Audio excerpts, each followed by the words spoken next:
Nadia's heartbeat raced as she stepped onto Marcus's private yacht, her satin gown billowing gently around her. 8 months pregnant, glowing with anticipation. She thought this would be the night to mark a new chapter in her life, a night to celebrate their love. The candles flickered, casting a soft glow on the polished deck, and champagne flowed freely from the crystal flutes. She smiled, feeling as though everything was falling into place, but beneath the glittering surface, something felt wrong. It was in the air, the way Marcus was acting, too calm, too distracted. She watched as he spoke to Celine, his so-called friend, but it wasn't the kind of conversations she'd expect between old friends. No, the words they exchanged were far too intense, too secretive. As Nadia approached them, she caught the tail end of their conversation. Marcus's voice was low, almost a whisper. "We can't back out now. We've come too far." Celine's response was cold, almost calculating. "I know, she'll be out of the picture soon enough." Nadia froze, her chest tightening. What were they talking about? Her instincts screamed that something was wrong. Marcus hadn't noticed her, but Celine had. The way she turned to face Nadia with a sly smile sent a chill down her spine. It wasn't the smile of a friend, it was the smile of someone who'd already made up their mind about her fate. Nadia tried to back away, to retreat from the horror slowly creeping into her mind. But before she could move, Celine's cold, unforgiving hand shot out and shoved her forward. Nadia screamed, but her voice was drowned by the roar of the yacht's engine. Her body plunged into the icy darkness below, the water swallowing her whole. She flailed for a moment, the weight of her pregnant belly dragging her down as the freezing ocean closed over her. Her heart hammered in her chest, but the shock was worse than the cold. The yacht continued its slow drift away, the sound of the engine fading with each passing second. Nadia's breath came in ragged gasps as she struggled against the pull of the sea, fighting to stay afloat. But the weight of the waterlogged gown and the exhaustion from her frantic efforts was too much. Her mind grew hazy as she sank deeper. Her screams were swallowed by the depths above her. The yacht didn't even hesitate. No one looked overboard. Marcus didn't glance back, didn't even flinch. His back was turned, a cigar now lit between his lips, the soft glow of the ember illuminating the emptiness in his eyes. There was no sign of guilt, no remorse, only the cold indifference of a man who had already discarded her. Celine's laughter rang through the night air as the boat roared further into the distance. It was the sound of victory, of a plan fulfilled. But Nadia wasn't finished yet. The cold water burned against her skin, but she would not go quietly. She wouldn't let them win. "Marcus," she whispered, but no one was there to hear her. The words fell into the ocean, lost, as the yacht continued on its path. Nadia's body was dragged deeper into the black abyss. The waves pounded against her, relentless, unforgiving. The cold water seemed to grow colder with each passing second, her heart sinking along with her body. Every instinct told her to swim, to fight, but the weight of her gown, the strain of the baby inside her, and the overwhelming shock made it harder to keep going. With every kick, the hope of someone, anyone, seeing her, of someone throwing her a life buoy or even glancing back, faded into nothing. There was no rescue. The yacht had already vanished from view, Celine's laughter still echoing in her ears. It was as if she never existed. Nadia gasped for air, but the cold sea filled her lungs instead. The pain of betrayal was sharper than the freezing waters that enveloped her. How had it come to this? She had been married to Marcus for so long, loved him with everything she had, but now she realized it wasn't love he had given her. It was a lie. A rough hand grabbed her, pulling her from the water. Nadia couldn't see the face of the man who saved her. Her eyes barely open, the world spinning. He dragged her onto his weathered boat, each motion harsh and unfamiliar. She coughed violently as water poured from her lungs, her body convulsing. She gasped, trying to focus on the figure above her. The world was dim and blurry, but the life inside her was strong, too strong to let go. The fisherman didn't speak at first, just pressing his hands over her chest, pushing, until water finally came out in a violent rush. Nadia gasped for breath. Her baby kicked fiercely, as if it knew the danger had passed. She wasn't dead, she was alive, and so was her child. "Where am I?" she croaked, barely able to form the words. The fisherman didn't answer immediately. He simply looked down at her with tired, weathered eyes. "Alive," he said softly, his voice thick with exhaustion. Nadia stared at him, trying to make sense of everything. She'd been left for dead. But she wasn't.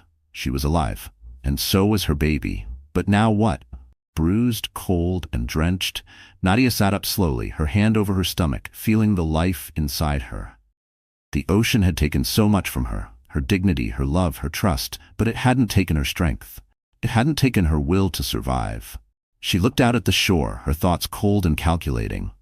Marcus thought she was gone. The world thought she had drowned. A tragic end to a woman who had once been the picture of love and grace, but was exactly the way they wanted it. They had tried to erase her. But now she wasn't just surviving, she was planning. Her eyes darkened with a new resolve. She wasn't going back to him as his wife. She was going back to destroy everything he had built. She would burn his world to the ground. "They think I'm gone," she whispered to herself, her voice steady. "Let them."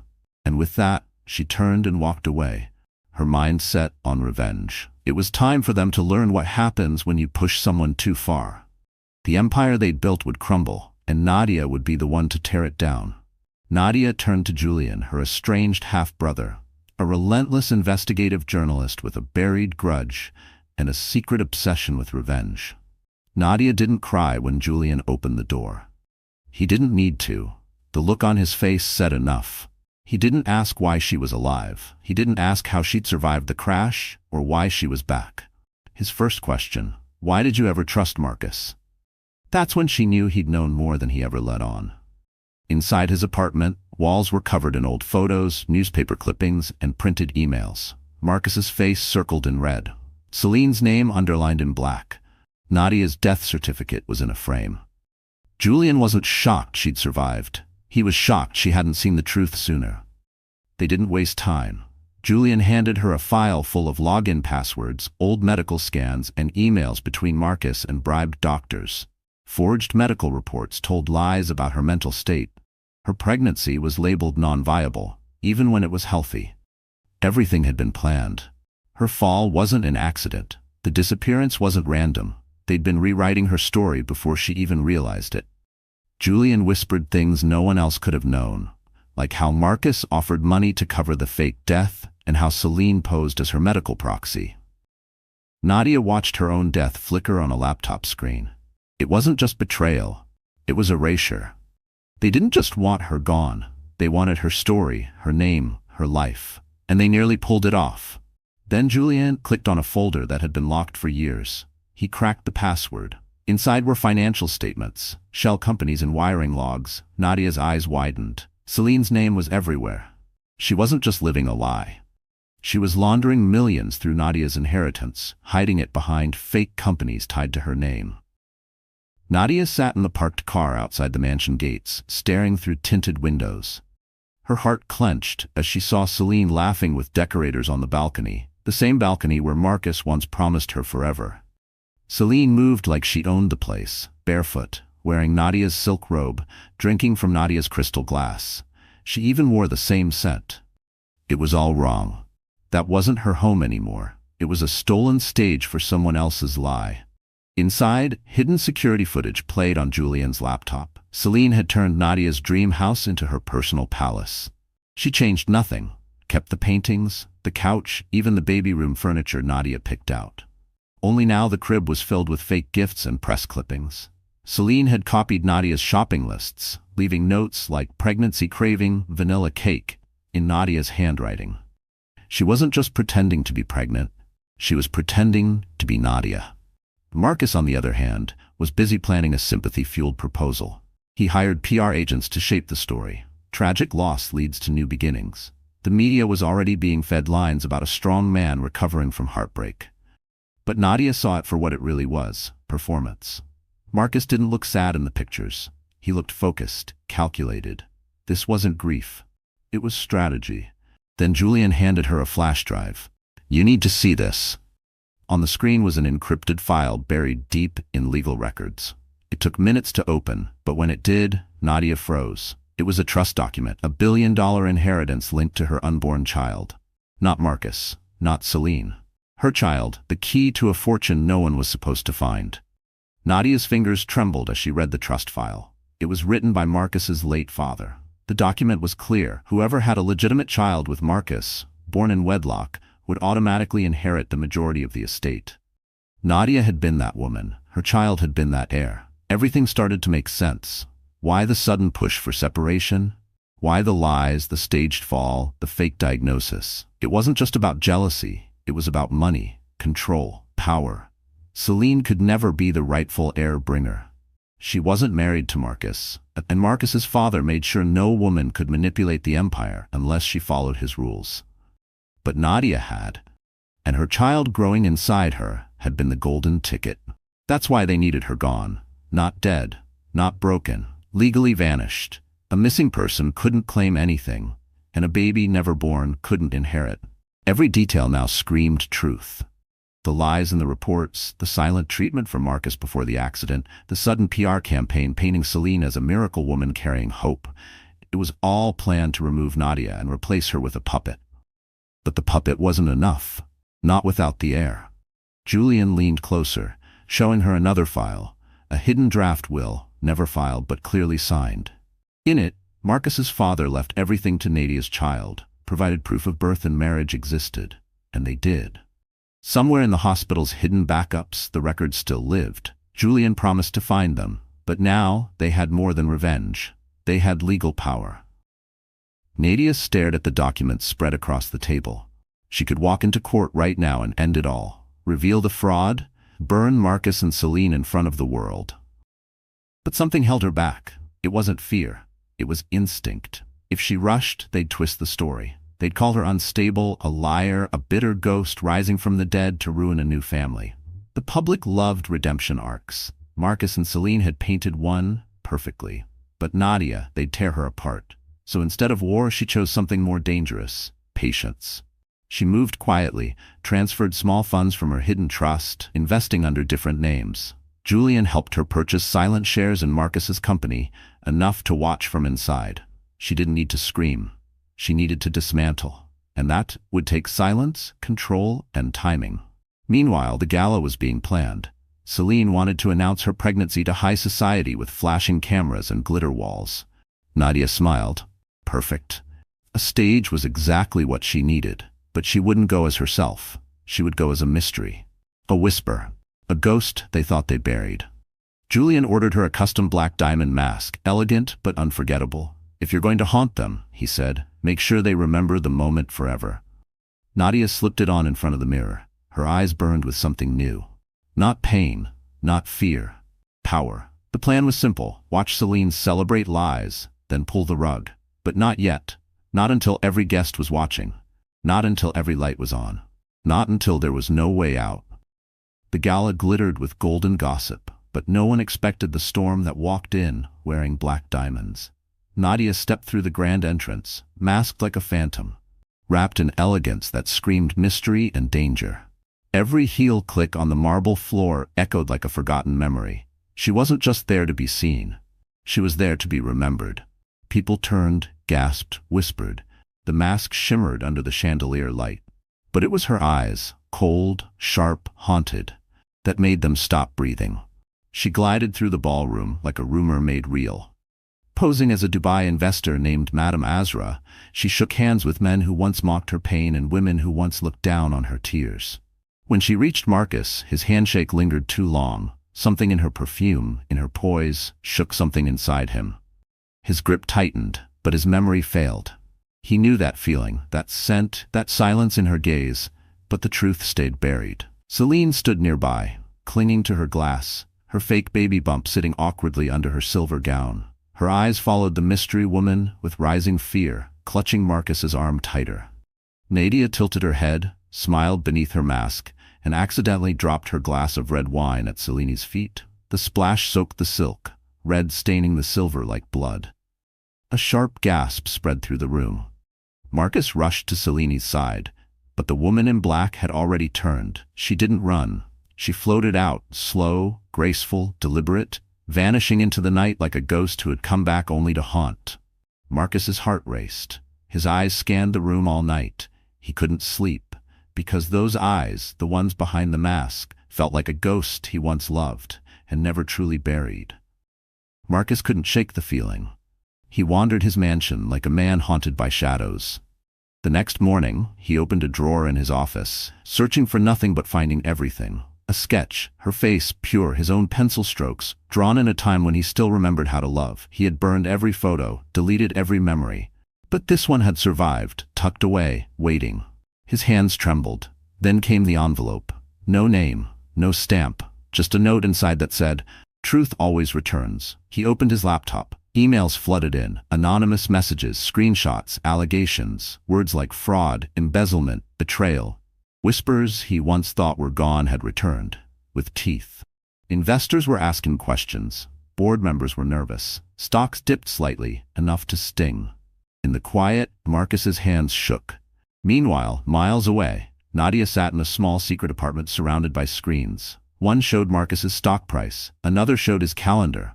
And on the table in front of her sat files, blueprints, and plans, all marked with red ink. But her eyes didn't blink. This wasn't enough. Watching him panic didn't touch the scar he left. It didn't erase the way he let Celine spit lies into the world while Nadia bled alone. Her heart had broken once. Now, she wanted his empire to feel every crack. She leaned forward, clicked a folder. More proof. She was slowly turning into the storm they never saw coming. But even then, something was missing. Her mind kept circling back to Julian, Marcus's brother, the only one who ever whispered the truth. When her phone buzzed, it was a message from Julian. "Come now." "I found it." She left immediately, and when she got there, what he handed her didn't just break her heart again, it ripped it wide open. Julian didn't speak. He simply placed the photograph on the table and stepped back. Nadia stared at it. The room froze. In the photo, a younger Celine sat beside an older man, the hand on her thigh, the necklace around her neck. She didn't have to ask. It was Marcus's father, the same man who had died suddenly just months before Marcus married Celine. Julian handed her a second file, bank transfers, jewelry receipts, travel logs. Celine had been his mistress for years. Nadia's voice broke as she whispered. "Marcus knew, didn't he?" Julian nodded, fully, carefully. Marcus hadn't just married Celine to move on. He married her to keep a secret buried. He knew she was his father's lover. He knew the scandal it would cause, so he married her to shut her up, to lock her in golden silence. But there was more. The pregnancy Celine had used to trap him, completely fake. Julian had proof, medical records all falsified. The doctor had been paid off. The belly was a silicone prosthetic, one she removed every night. There was no baby, no future. Just a lie built to secure Celine's grip on Marcus's money, on his empire, and on his guilt. Nadia couldn't breathe. The betrayal didn't just come from one man. It came from an entire family that watched her suffer and said nothing. She packed the documents herself. Every file, every receipt, every lie. She sealed them in an envelope. On the front, in bold red letters, she wrote, "For shareholders only." Julian placed his hand on her shoulder. "Are you ready?" She nodded. But inside, her heart was no longer breaking. It was rebuilding, stronger, sharper, deadlier. Because now, it wasn't about revenge, it was about truth. And exposing every last person who thought they could erase her and walk away clean. Nadia stared into the mirror, no longer seeing the woman who had cried on hospital floors or begged for the truth. She saw power, control, justice. Her lawyer called that morning. Her identity was fully reinstated. Her name was back on every document. They tried to strip her from the will. It was revalidated. Her child's inheritance? Untouchable now. And Celine's fraud? Every fake report. Every wire, every lie, legally documented, ready to be exposed. But Nadia wasn't going to do it quietly. She wasn't the silent victim anymore. She wasn't a sob story. She was the storm. She reached out to Marcus's biggest rival, Mr. Rowe, a man Marcus once humiliated in public. Nadia offered him something better than revenge, ownership, together. They crafted a plan. The shareholders' meeting was set for next Friday. Celine and Marcus would be there, expecting nothing, bragging about numbers that were already sinking. And then Nadia would walk in, not as the wife they'd buried, but as the woman who held the pen to their downfall. The press still believed she was dead. They called it an unconfirmed tragedy. But the cameras would roll. When she stepped out, the silence would break. The world would learn what happens when you try to erase a woman who built the very ground you walk on. The final move was simple. She pulled out the power suit. She never got to wear it, the one meant for the day she was supposed to be introduced as Marcus's partner in the company. She wore it now, not as his wife, but as the force that would destroy him. Her heels clicked down the hallway of the skyscraper boardroom. Just ahead, Celine was laughing with shareholders, smiling, oblivious. Nadia kept walking, one step closer to everything. One step closer to the moment that would bring it all crashing down. The moment Nadia stepped into the grand shareholder meeting room, silence slammed down like thunder. Her white gown flowed like a ghost, the soft fabric clinging to her pregnant belly, glowing under the harsh lights. Every eye snapped toward her. Murmurs died on tongues. A single gasp broke the stillness, sharp, shocked, and raw.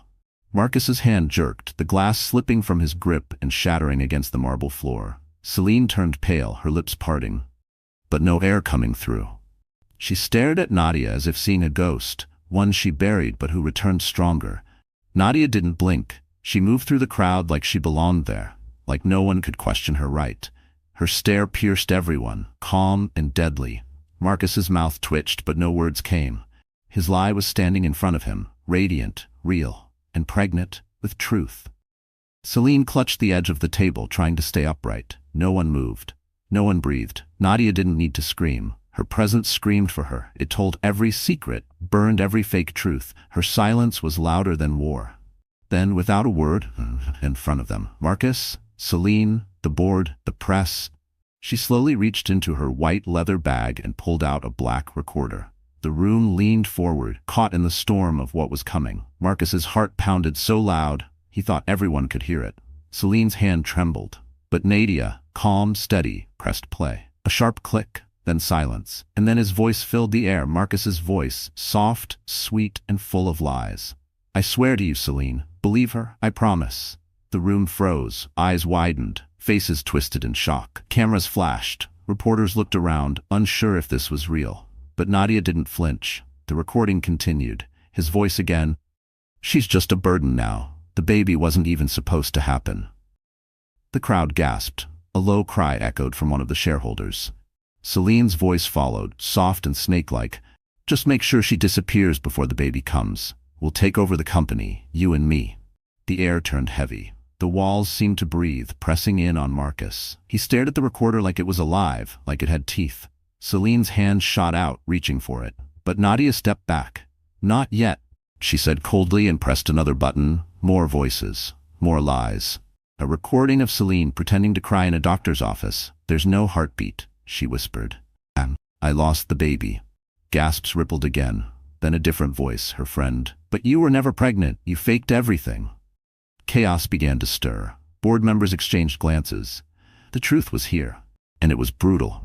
Nadia pressed the final clip, Marcus bragging to a friend about stealing company funds to cover Celine's fake lifestyle. The room spun, then silence. A silence full of judgment, betrayal, and fear. Then Nadia reached back into her bag, pulled out a thick envelope, and slammed it onto the table. "Legal documents," she said. "You want to read this next?" Marcus swallowed hard. Celine backed away. But Nadia wasn't finished. Not yet. Celine turned sharply, eyes wide, ready to run. But Nadia stepped in her path. Eyes locked, like steel. The room held its breath. Celine's lips quivered. "Move," she hissed. But Nadia didn't budge. Her voice was calm, cutting. "Why run now, Celine? You loved the spotlight." Cameras clicked. Lights flashed. Nadia reached into her folder and pulled out a stack of photographs. "Recognize these?" She threw them on the table. Photos of Celine with Marcus's father, laughing, kissing, whispering in dark corners. A hush fell over the room. Marcus looked like he'd been punched. "That's not true," Celine began, but Nadia raised a hand. "Receipts," she said, tossing paper after paper. "Expensive jewelry paid in his name. Delivered to your address." Celine turned red, then white. "It wasn't like that." "No?" Nadia stepped forward. "What about the email you sent to the clinic asking for fake ultrasound prints?" Another gasp. "You used a fake baby to steal my life, my husband, my company." Celine shook her head, words stumbling. "It was his idea." "Liar," Nadia snapped. "You were the poison. But today, it ends." Celine backed into the table, her empire, her mask, all crumbling. Nadia's finger hovered over a remote. Celine's eyes darted. "What are you doing?" she whispered. "Ending the game," Nadia said, pressing the button. The screen behind them lit up. Everyone turned to look. and what they saw next made their hearts stop. The screen flashed white, then revealed the final truth. DNA test results confirmed. Nadia's unborn child is biologically related to Marcus Rowan. The room erupted. Gasps, whispers, shock. Nadia didn't blink. Marcus staggered, reaching for the chair behind him. That's my child," he muttered, as if the words were foreign. Celine stood frozen. "That can't be. That's not possible." Nadia turned, calm and collected. "It is. You said I wasn't supposed to get pregnant, but I did. And I kept our child safe, while you tried to erase us." Marcus's face paled. The board members stood, papers in hand, whispering rapidly. "It also proves Celine's pregnancy was fake," Nadia continued. "There was never a second heir, only lies." Celine dropped into the nearest chair, staring blankly. Her lies had built castles in the sky, and now they were crashing down. "I never meant to hurt," she tried, but her voice cracked. "You didn't just hurt me," Nadia snapped. "You tried to replace me, destroy me, but your lies couldn't kill the truth." Cameras captured every second. Reporters took notes like wildfire. "With this proof," Nadia added, "my child is the rightful heir, not your fantasy." Marcus looked at her, completely broken. "Nadia," he whispered. "I didn't know you. You just didn't care," she interrupted. Celine covered her face. Her power was gone. Her plan had failed. Nadia stood tall, stronger than ever. "It's over," she said, "and the world finally knows." Marcus looked up, face twisted in defeat. But Nadia wasn't done. She looked at him, and her eyes asked one question. What will she do with all this power now? Silence fell again, heavy, sharp. Then a board member cleared his throat. "Miss Nadia," he said, "we'd like to offer you full control of the company. The shares, the title, the power, it's all yours. You've earned it."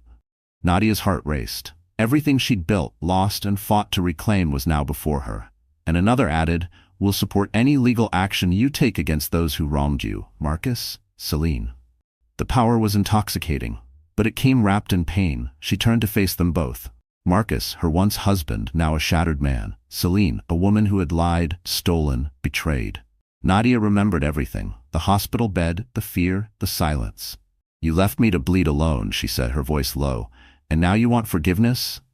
Marcus didn't speak. Celine sobbed, mascara streaming. "Please," she cried, "don't ruin my life." Nadia looked down at her baby bump. "You tried to ruin mine," she said, and almost succeeded. The room watched, frozen. "You have the power to end them," a board member whispered. "What do you want to do?" Nadia took a deep breath. Her heart ached, her soul screamed. She had dreamed of this day. But now that it was here, it felt heavy. Like revenge had a cost, like justice came with blood. She walked toward Marcus, who looked up at her with empty eyes. "This is your last chance," he whispered. "Please." But Nadia didn't move. Her eyes didn't blink, and the world leaned forward, waiting for her answer. Would she show mercy, or would she bury them both? Nadia turned, her voice loud and cold. "I'll press charges," she said. The room fell deathly still. "Not just against her," she added, pointing at Celine, "but against you, Marcus." A wave of shock crashed over the crowd. Marcus's jaw dropped. "No," he whispered, stepping forward. "Please don't do this." "You did this," she replied. "You betrayed me, you stole from me, and you tried to erase our child." Security stepped into the room. Celine screamed as they grabbed her arms. "Let go of me. This is all a lie. You can't do this." But they did. She was dragged away, kicking, her voice echoing down the halls like a dying siren. Cameras followed every step. Her rage would be replayed across every screen. Marcus backed away, tears forming. "I didn't want it to end like this," he said. "I loved you once." "Once," Nadia replied. "But when I needed you, you vanished." The officers moved toward Marcus. "You'll regret this," he said, voice shaking. "You'll regret everything." But she didn't flinch. "You regret losing control," she said. "I regret ever trusting you." He was handcuffed, his suit wrinkled, his tie undone, his pride gone. Cameras captured the moment as he was led away. Reporters shouted his name. His image, once polished, now ruined, flashed across every screen. Nadia stood still. The world had flipped. She was no longer the broken wife, she was justice. As Marcus disappeared, she didn't smile, she didn't cry, she just stood there, carrying her baby, her power, and the silence of the past. The final blow had landed, but something even bigger was still coming. The cameras flashed like lightning. Nadia stood tall, the white gown now a symbol of war. Her baby bump, once a mark of weakness in their eyes, now stood for power, life, and truth. She faced the press, her voice strong. "I was the wife you tried to drown," she said, her eyes piercing the lens. "Now watch me rise." Silence followed, then whispers of awe. Reporters captured every second. Headlines began forming in real time. Nadia Rowan takes back empire. Fake pregnancy exposed. Justice delivered. Behind her, the board nodded in silent respect. The woman they once doubted now led them. "The lies didn't kill me," she continued. "They made me stronger." Celine's screams faded down the corridor. Marcus's face, broken, handcuffed, would haunt headlines for weeks. But Nadia was done looking back. She had a future to build, for herself and her child. She had reclaimed more than a company. She had reclaimed her name, her strength, her truth, and no one could take that again. But as she turned from the cameras, a question lingered in her heart. The empire was now hers, but at what cost? Could power fill the hole they had carved in her soul? Could victory undo the pain? The screen cut to black, but her voice echoed still, not in rage, but in warning. Nadia had risen, and nothing would ever be the same again. Nadia stood alone in the ruins of her father's empire. The cold glass windows, once sparkling with wealth, now reflected only her defiant stance. The empire was gone, just a memory of power, greed, and corruption. She could hear the echoes of the lavish events and the whispers of deals made in dark corners. It all felt so distant now, like something she used to believe in. But she was no longer that person. She looked at the papers scattered across the floor, the remnants of a dynasty built on lies. She wasn't interested in any of it. She couldn't be. She'd lost too much to this world of betrayal. Nadia felt the weight of everything she'd once been taught: inheritance, legacy, dominance. But it all meant nothing to her now. The luxury that had once been the symbol of success was nothing but a hollow shell. She would burn it all down. The wealth, the power, the empire, none of it would save her. The world she had known would crumble with her choice, but she would rise from its ashes. She'd use her inheritance, the very money that had come from such evil, to build something different, something pure. She'd create shelters for women abused by powerful men, like her father, women like herself. She could no longer stand to be part of the system that had crushed her, and now she would tear it down from the inside out. The air was thick with the heaviness of her decision. Nadia felt as if she were stepping into an unknown world, unsure of what awaited her, but certain of one thing: she would never be part of the old empire again. The luxury faded from her mind, replaced by a quiet sense of defiance. She wasn't running from the past. She was rebuilding her future. Her eyes hardened, the fire in her heart burning brighter. She was ready to destroy it all, to make it right, for herself and for those who had suffered. And no one, not even the memories of her father's empire, would stop her. The courtroom was silent as the judge's gavel echoed through the room. The sound reverberated off the walls, marking the final blow to Celine and Marcus's twisted empire. They sat side by side, their faces pale, their bodies stiff with dread. It was over. The life they had built on lies, manipulation, and ruthless ambition was crumbling around them. 25 years, the judge declared, for attempted murder and high-level fraud. The words hit harder than any blow. Marcus's face twisted in disbelief, while Celine's eyes filled with rage. But neither of them spoke. There was nothing they could say. The empire they had worked so hard to create, the wealth, the influence, it was all gone now. They were nothing more than criminals, their fate sealed by their own greed. Nadia, standing at the back of the courtroom, watched in silence. Her face was cold, unreadable. She had come to see them pay for what they had done, to her, to her family, and to everyone they had destroyed along the way. But now that the moment had come, there was no satisfaction in her heart, no joy in seeing them brought to justice. She offered no words of victory, no words of condemnation. Her silence was the loudest punishment of all. Celine and Marcus glanced over at her, desperate for any sign of emotion, any recognition of the pain they had caused her.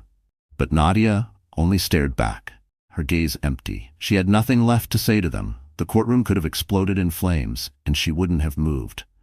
Their regret was as irrelevant as their apologies. As the gavel fell again, sealing their fate, Nadia turned and walked out of the courtroom. The sound of the gavel was drowned out by the silence she carried with her. No forgiveness, no closure, only the quiet, relentless sting of betrayal. She didn't need to say a word. Their downfall, their regret, was all the punishment they would ever get. The life of opulence that Nadia had once known felt like a distant dream. The designer gowns, the private jets, the glamorous events, everything she had once prized had lost its luster. It no longer mattered. She had been reborn in the fire of everything she had lost. Now she stood at the center of her new life, building from scratch. Nadia poured every ounce of her strength into her new fashion brand. She was determined to create something that meant more than just a name or a label. It would be a symbol of survival, a reminder that strength came from within, not from the wealth or the status that had once defined her. The journey was grueling. It wasn't easy starting over, especially when the world knew her as the heiress to an empire of corruption. But Nadia wasn't afraid. Every stitch she sewed, every fabric she touched, was a reminder of how far she'd come. She wasn't just making clothes, she was making herself again. The work was difficult, exhausting, but each day she got closer to her goal. She wasn't interested in the glamour anymore. This was about proving something. To herself and to the women who had been silenced, to the ones who had been broken by men like her father. She would make something that would last, something that would empower others to find their own strength. And as she worked, her heart healed. The struggle made her stronger. Nadia was no longer a woman defined by her father's empire. She was a woman who had fought to create her own place in the world, a woman who had reclaimed her life, her voice, and her future. Nadia had never imagined that she would allow herself to love again. After everything she had been through, her father's betrayal, Celine and Marcus's cruelty, her heart had felt too shattered to heal. But love, in its quiet, unassuming way, began to find its way back into her life. David had been a steady presence in her world, a man who had helped her pick up the pieces when everything had seemed lost. He had been there for her when she needed someone to believe in her, someone to see her not as the heir to an empire, but as a woman with her own strength. Nadia didn't fall in love with him because she was trying to replace Elias, the love she had lost. No. She fell in love with David because he allowed her to rebuild, to find herself again. With him, she didn't have to pretend. She didn't have to hide her scars. He saw her, truly saw her, and loved her, not in spite of her pain, but because of how she had overcome it. It wasn't a grand, passionate love. It wasn't about sweeping gestures or declarations. It was quiet, steady, a soft breeze after the storm. And as Nadia allowed herself to open her heart to David, she knew that this love was different. It wasn't about saving her. It was about allowing her to be herself. In the moments they shared together, Nadia found peace. She didn't need the world to know about their love. What mattered was that it was real. And for the first time in a long time, Nadia felt like she was healing. The wind kissed Nadia's face as she stood on the cliff, looking out at the vast ocean. It had been the ocean that had tried to take her once, that had threatened to swallow her whole. But now, standing on its edge, she felt the waves whisper a different story. Her story. The past was still there, lingering in the corners of her mind. The pain, the loss, the betrayal, it all had its place in her journey, but she had won. Not just for herself, but for every woman who had ever been silenced. Every woman who had ever been told she wasn't enough. She had fought. She had survived. And now, she was free. Nadia's eyes misted with tears as she looked down at Serafina, her daughter, standing beside her. She had built this life for them, for both of them. The ocean no longer held the power it once did. The wind that had once carried her fears now lifted her spirit. She whispered softly to herself, "They thought I drowned, but I learned to swim." Her triumph was quiet, but it was hers. Every step she had taken had led her to this moment. This peaceful victory. And as the wind kissed her face once more, Nadia knew that she was no longer the woman who had been destroyed by betrayal. She was the woman who had rebuilt herself from the ashes. And nothing would ever take that away from her. So that's the story for today. And that wraps up today's story. Now we want to hear from you. Where are you watching from? Drop your city or country in the comments, and let's see how far these stories reach. If this story moved you or gave you chills, give it a like, share, and subscribe for more powerful stories. One last thing, rate the story from 1 to 10 in the comments. Your feedback helps us bring you even better ones next time. Thanks for watching. We appreciate you being part of this storytelling journey.